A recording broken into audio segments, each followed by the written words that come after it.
It is good to be Phyrexian. It is good to be elesh norn.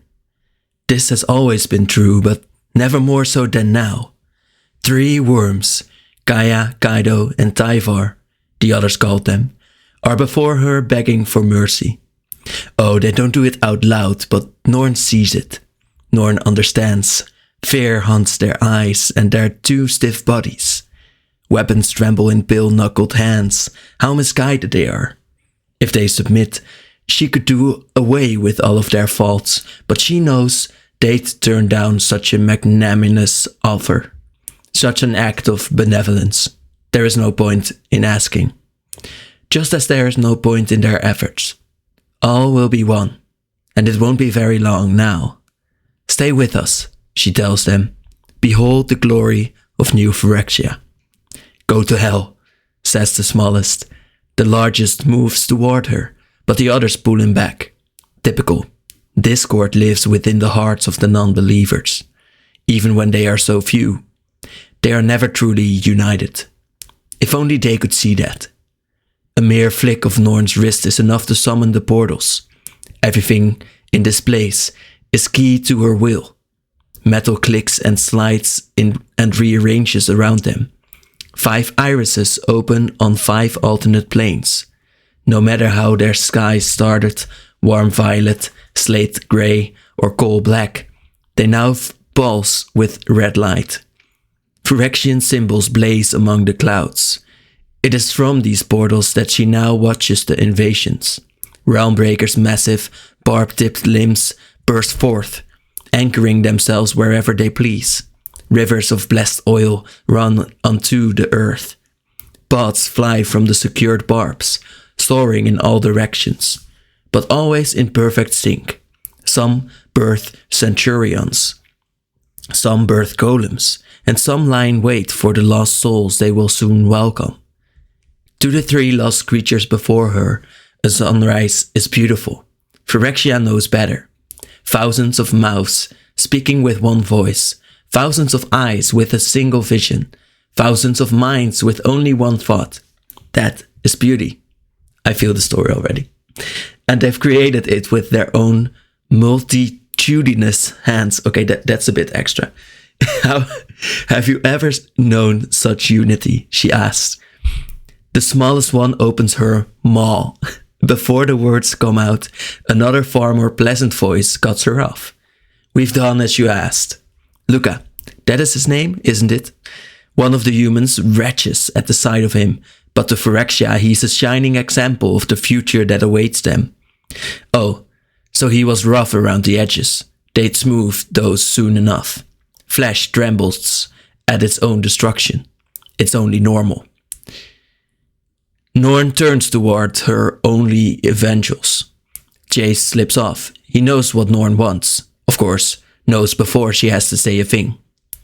3 more arrive in lockstep. Lukka, who was already there, Atraxa, and Ajani.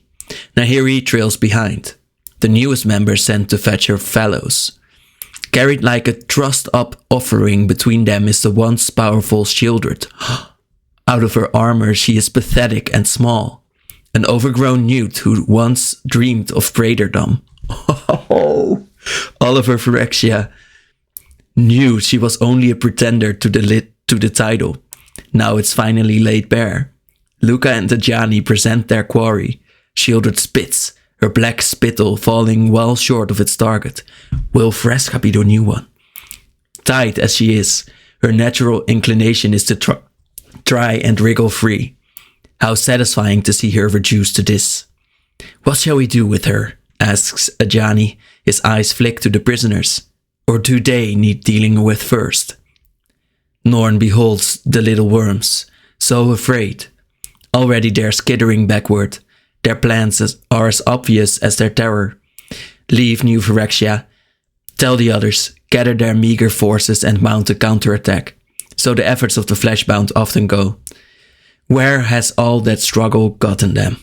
Here in the inner sanctum, hopelessly outnumbered, they still think there's a way out of this. It's amusing, in the way that death is amusing once you've transcended it. You want to leave, don't you? Phyrexia shall permit it, on one condition, she says. Nahiri restrains. Stone springs from the ground, encasing the three imperfect planeswalkers. Only their heads remain unimpeded. It won't work forever, Norn is well aware. She saw the smallest one phase through solid matter earlier. Well, but it will serve its purpose, and if they spit on her benevolence, then they've earned their fates. You shall be the prophets of our coming, she says. In time you shall tell your unbelieving brethren what you have seen, a united future. Oh, I love how they are reduced. What a joke, Sheoldred whispers. Speaking strains her chest against its bonds. All of this grandstanding won't change the truth. You're only looking out for yourself, Norn. Phyrexia means nothing to you unless it confirms to your mad ravings. You've never cared about unity, you only care about yourself. Is that so? Norn repeats. She slams on the arm of her throne. Elesh Norn scarce are Phyrexia scarce, she says in third person. The argent etchings demand we spread the glory of new Phyrexia, she wrote them herself. Long have you tried to rot away our holy teaching one from within, but the time for that is since past. Our future is gleaming and perfect, free from your strain. Phyrexia no longer has a place for those who crave power over unity. Ajani, execute. For once, Sheoldred does more than whisper. Whatever her screaming protest may be, it's lost in the swift descent of the axe. Sheoldred's head bounces to a stop at her feet, smearing black ichor across the porcelain floor. Norn pays it only a moment's attention. Her servants will remove the corpse for processing. One mustn't waste perfectly good parts. They will serve Phyrexia as Sheoldred could not. Muscle strains against stone as the largest of the prisoners tries to wiggle free. Given enough time, he will. Elesh Norn counts on them escaping. There must be those who spread the gospel after all, and they cannot do so from here. Once they understand how futile it is to fight the inevitable, they can depart. But once more to the work, once more to the invasion. Rejoice, blessed evangels, she begins. Our symbol blazes across the plains, our sacred words in its shadow. Soon we shall awaken the multiverse from its slumber. The glorious light of completion, of new Phyrexia, is nigh. With the barrier of their skin removed and their minds joined to ours, the others will soon come to know the ecstasy of Phyrexia as you do. Keening howls ring within the sanctum, carried up from the bowels of new Phyrexia. How beautiful they can sing that which cannot be put to words. I imagine like screeching. The evangels try to join their voices to the masses, but they are new, their throats too delicate, a lackluster addition. A choir is only a choir if each voice works in harmony with the others. The dissonance they cause is grating and disappointing. Quiet upon the congregation, she screams. And lo, there's quiet. Lo. Lo. And lo, there's quiet. Our work is not yet done. We stand before the untarnished glory of eternal completion. We need only take our final step toward it. For your zealous service and devotion, we have decided to grant you the honor of uniting your homelands. Tell us, Nahiri, where is it you were born? The core has too much flesh by far, but they made do with what they could given the time. Zendikar, she says. Many lifetimes ago, I was born on Zendikar. Norn nods. Nissa, she calls, show us this place. Nissa is the finest gift the planeswalkers have given. Phyrexia. Even standing at Norn's side, she can steer Realmbreaker's attention, to say nothing of her combat capabilities. If things continued at this rate, she might overtake Tamio as Norn's favorite new servant, but there's yet time to see. And, in truth, all serve Phyrexia in their way. The portals shift, joining together into a long oval. Disparate images ripple and reform into something new, something whole, complete. Before them, an ancient forest, the trees thick as towers. What little can be seen of the sky is as verdant as the canopies overhead. Elves move among the branches like ants in a hive, each armed, each looking up, each waiting for something. They do not realize how soon it will find them. The branches they stride along bend into Phyrexian shapes. Holes within trees and stone herald the shapes their bodies will take. Norn's portal is far from the only one. Phyrexia's 1,000 eyes stare down upon them as they stare up. Nahiri snarls at Nissa. The mother of machines cares not for these trifles. Show her one of the skyclaves. Again, the image ripples. This time, the canopy of trees frames a view of a floating city. Hedrons surround it like the feathers of a withdrawn bird. Stark white against the sky. Nahiri will tell her her secrets. Its edges harsh and precise. Norn finds it immediately beautiful. Perhaps the shorter-lived could make something useful, after all. You have plans for this? Norn asks. Nahiri nods. Yes, Grand Praetor. This is a relic of my people. An ancient weapon we once used to dominate the plane. I can wake it once more to enact our will. A smirk curls Norn's lips. You wear your new purpose as well as you wear your raiment. Go to this place. Our forces will meet you there. Nahiri needs no further instruction. In 3 steps she winks out of existence, the sanctum resounding with a boom. Norn glances to the prisoners once more. Gone already, they must have timed their departure with Nahiri's to conceal the sound. What pitiful creatures to turn away from such beauty. Lukka, how will you bring the glory of Phyrexia to yours? Sheoldred's blood still stains his face and carapace. Ah, poor boy. Oh, Reverend Mother, I will bring it to heal. Specifically, Lukka, she says, that you will bring to heal is a given. Lukka fails again. A grunt leaves him. He shifts his weight to the side and to the other side. The monsters, he offers at last. Once they've joined the fold, the others will cower before us. She does not like the answer. It implies that the humans don't already cower before them. Neither does she like the shimmering anger beneath the surface, anger which lends itself to missteps. Bloodlust is all well and good in a brute, but in a lieutenant? The planeswalkers would exploit it, lay a trap for him that he couldn't ignore, faced with staying to ensure the completion of the plane or bolting off to settle a personal grievance. Lukka would always choose the personal grievance. Very well, she says, go to ikoria and these monsters to our ranks. But do understand what the price of failure is, Lukka, and don't forget your true home. You have been anointed with the sacred oil of New Phyrexia. You are no longer a creature of base instinct. You belong to a greater whole. He seems to belong to Vorinclex. And ever may it rain, he says. His departure is as swift as Nahiri's, and its effects as palpable. Norn allows herself to wonder how much more quickly all this might have come together if Phyrexia had the same ability. No, it is good Phyrexia had to carve its victory from the spine of an uncaring plane. Anything less would have left them unsuited to the job. Grand Praetor, says Tamio. Norn is shaken from her thoughts. Yes, he will most certainly die on ikoria. Lukka is such a filbies. She says, a bull-headed man often makes hasty decisions.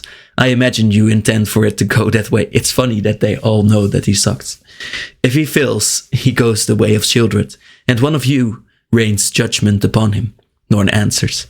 If he succeeds, the plane is ours, and he will serve penance for any mistakes to our satisfaction. Either way, Phyrexia is served. Tamio nods. As I thought, you are as well-reasoned as ever.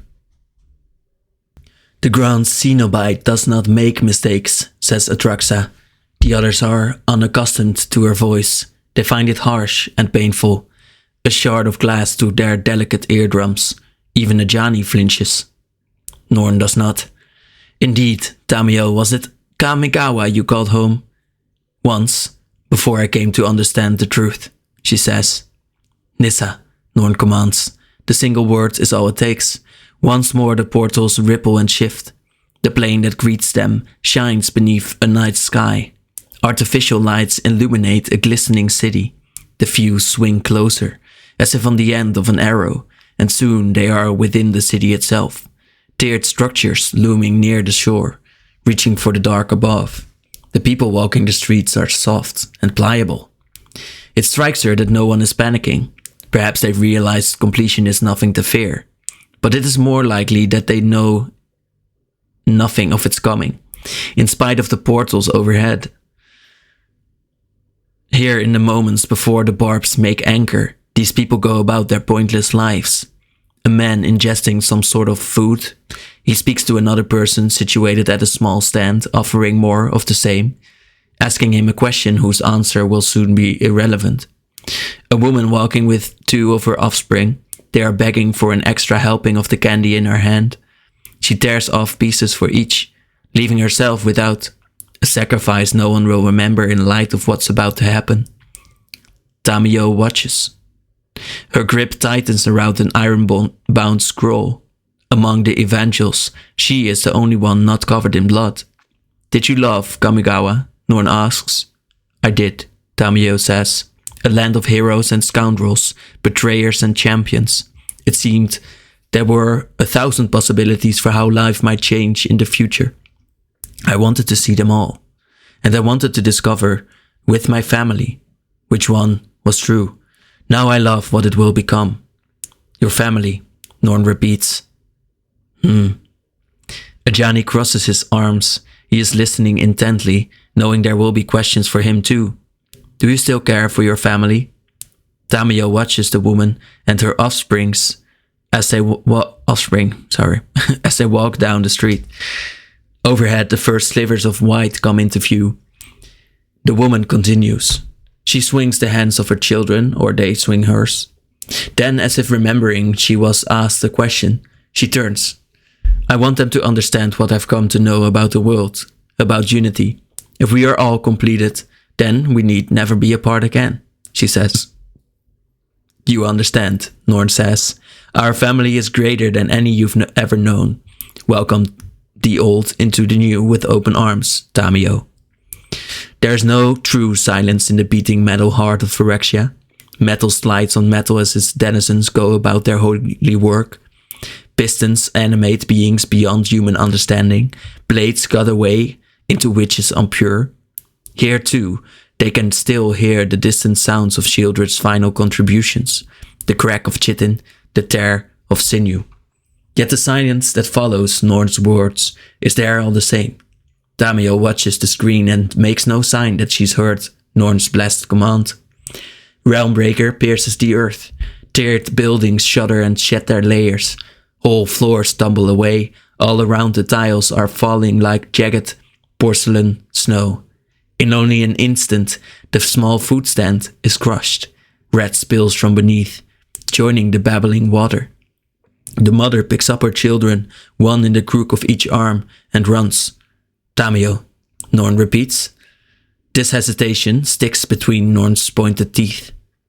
A man in black streaks across the view.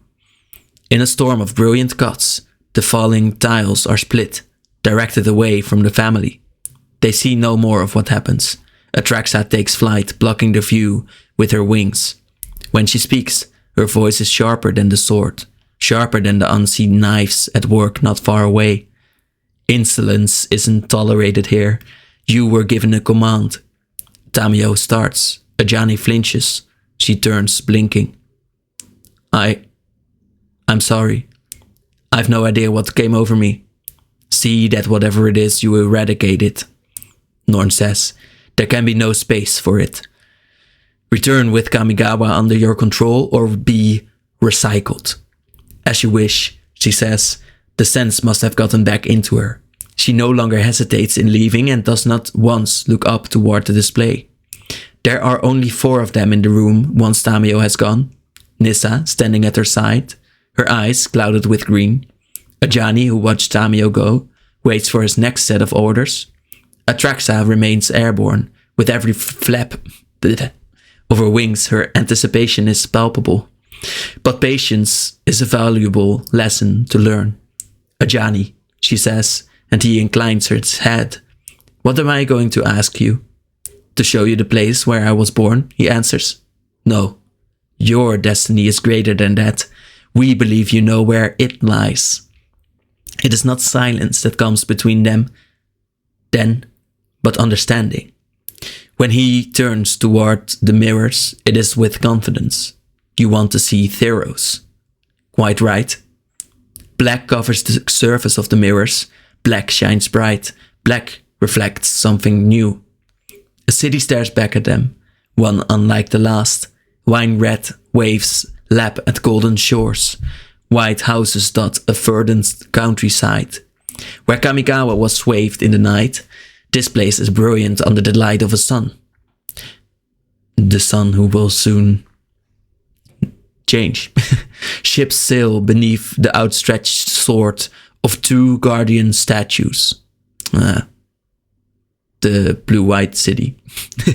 On their decks, fishers wonder why their catches have contorted into strange shapes. On the cliffsides, astronomers debate the meaning of the portal's appearances. It is as peaceful as a view as anyone might imagine, if they do not look closely. Norn's heart brims with excitement. They are so close to perfection, so close to a deeper understanding, and she knows it will not be long. Theros is among the first wave of targets, and it seems they're going to get a good view of the festivities. It starts the same as it did on Kamigawa. Great white branches bursting from the portals. No trees can be seen here, but the roots find purchase all the same. Pods deploy before the tree has finished its work. So eager is Phyrexia to lay claim to its place. Some burst midair, giving birth to a swarm of insectoid converters. The wind carries the storm of blades to the market. Metal glints in the skies above. Hunks of white porcelain dropping to the earth. Hulks cratering the buildings they land upon. Marble crumbles like sand. Black oil streaks across the white. Temples bolt their doors only for the war machines of Phyrexia to batter them down. That's so fast though. Winged constructs devour livestock and humans alike, some descending on the ships to find their meals. Nets do little to stop them. Spears bounce off their proud carapaces. Phyrexia's hungry. Every clamp of their jaws brings the taste of blood to their tongue, an offering from the chorus to her. She is with them, and they are with her. And soon this place will be won. It seems our forces are doing well without me, Ajani says. At slaughtering the weak and capturing the useful, Norn says. They will be far more efficient once you are there to lead them. You wouldn't be sending me there for such trivial reasons. He has seen more than he should have then. Commanders are best when they are clever, but also at their most dangerous. To be clever is to be individual, and within Phyrexia, all are one. That's an open fight to Jin Cataxius. Elesh Norn will have to remind him of this, possibly with new modifications. Theros is important to the future of New Phyrexia. As if to help deter further questions, the battle on the other side of the portal escalates. Nissas shifted the view to that of someone standing on the shore. Partially submerged in the water is a temple. Atop that temple is a hand swathed in the shifting black of the night sky, dripping rivers onto its steps. Only when their unseen observer looks up does the full picture become clear. There is something guarding the place, part woman and part something else. Strangest and most tantalizing is the way parts of her fade in and out of existence. A creature of that size would conquer whole plains on her own when completed. Still, if size was the only thing that interested Phyrexia, Norn would have sent someone more trustworthy to Ikoria. No, whatever this thing is, it's more than just something huge. It is something else, Elesh Norn wants.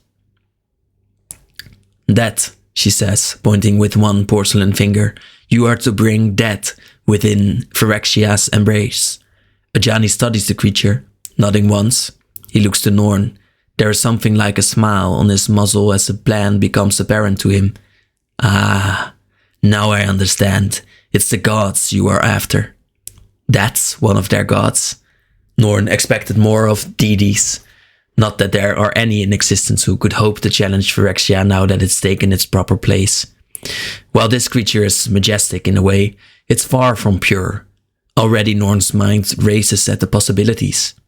Bring priests with you, she says. Bring the Argent Etchings. We will defeat these gods on every possible battleground. For those wise enough to realize the truth of the multiverse, lend them the power to enlighten their former friends. The etchings will make it easy. It's belief that makes gods on theros, not the other way around, he says. Once the people understand the truth, the gods will follow.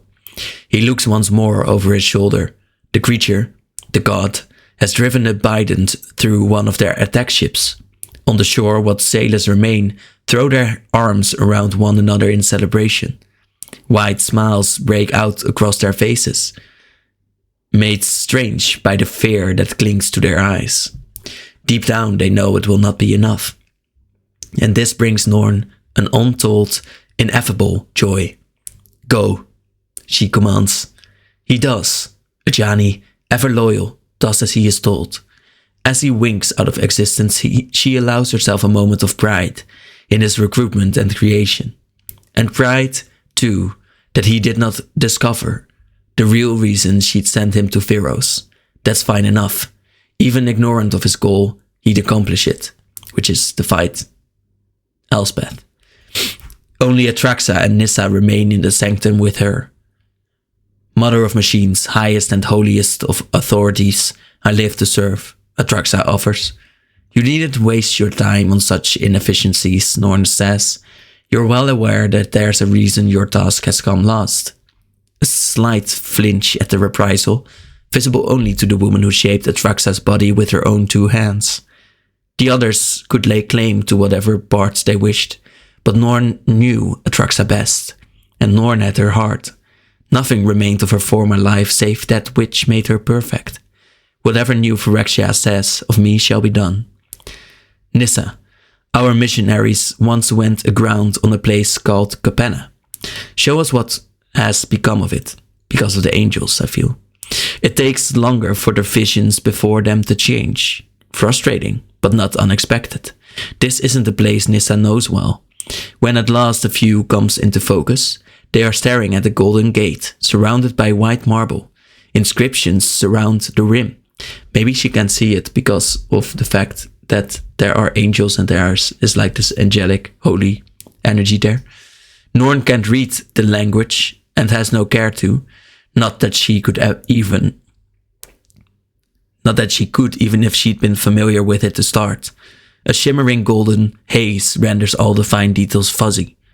Atraxa says nothing, but she does look up toward Norn. How like a fat, slick, freshly born newt. Our predecessors found this plain by ancient means, she says. Though it was thick with a holy stench, they saw within it something valuable. Something worth the risk its guardians presented. For the better part of a year they lingered, taking whatever they wished, conducting vital research on the populace, spreading blessed corruption wherever they tread. Until something, oh God, sealed them away. Atraxa offers. Good, she's beginning to understand why she was chosen for this.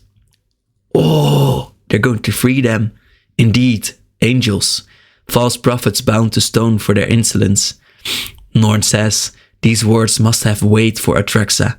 She lets them ring before continuing. Fearing the truth we would bring to their people, a unity that likes, of which they could never promise. They grew desperate. They gave up their physical forms to suppress our ship's influence. For years we have been here, and for years we've not accomplished a thing. That ends now. It will be done, says Atraxa. I will free the ship. The ship itself is of no concern to us. Had they been faithful, they would have triumphed. If you do uncover it or its crew, you are to scavenge them for parts. Completion is a gift they no longer deserve. As you wish, Atraxa says. Nissa, show us the atrocity they've constructed. The city. The views shift to another nighttime sky, and the city glittering beneath it. No, Norn refuses to think of it as a city. The towering needles reaching for the stars is an affront in every way. Even without the haze of gold, it would reek of decadence. Everywhere the eyes fall, there is something to appall it. Golden shells mounted to vertical shuttles, a sickening worship of fur evident in their coats and dress. The foul noise they called music, played by the unworthy tubes of flesh. Its height is hubris, and hubris is its height. All of this constructed on Phyrexian bodies, all of this to keep them away. Burn this into your memory. Never forget what they've done to us, what they've constructed here. The faithless consider themselves divine. Atraxa, but divinity exists only in unity. All must be one, Atraxa echoes. From her grip on her weapon, she has little love for the few. What is it you wish me to do? Teach these people the price of their insolence. They could have joined our ranks once, but they will no longer find any mercy. You will harvest them all. It will be done, Atraxa says. With a flap of her wings, she approaches the bridge to the tree, but Norn raises a hand to stop her. There's one other task for you, she says. Atraxa waits in midair. Norn points. The angels that lent this place their protection still guard it today, albeit in a new way. The haze we see here is what remains of their ethereal forms. The faithless call it halo, and it will be anathema to you. Until you bring the tower down and wake the angels from their rest, you will be unable to escape its influence. Your most sacred duty on this plane is to find its wellspring and destroy it. Atraxa's chin dips lower. She looks to the mirrors, then to Norn. Mother of machines, it is not my place to question you. Indeed, Norn says, but your question will be permitted. Unnecessary. Speak it. Whatever the question may be, Norn will answer. Atraxa is already bound to the will of New Phyrexia. Ultimately, it makes no matter what Norn's answer is, so long as there is one. If the ship has been lost for untold years and the atmosphere is poisonous, why not leave this place to the Centurions? Why am I being given the task? The reasons are threefold. First, it is a glorious one, and completing it announces your worth. Second, your previous life may lend you some protection to this halo. There are no true silences within the sanctum, but there is something like it as Atraxa waits for the third one, and Norn thinks of how to phrase it. Third, there exists a danger to New Phyrexia. In killing New Capenna, we strike at her heart.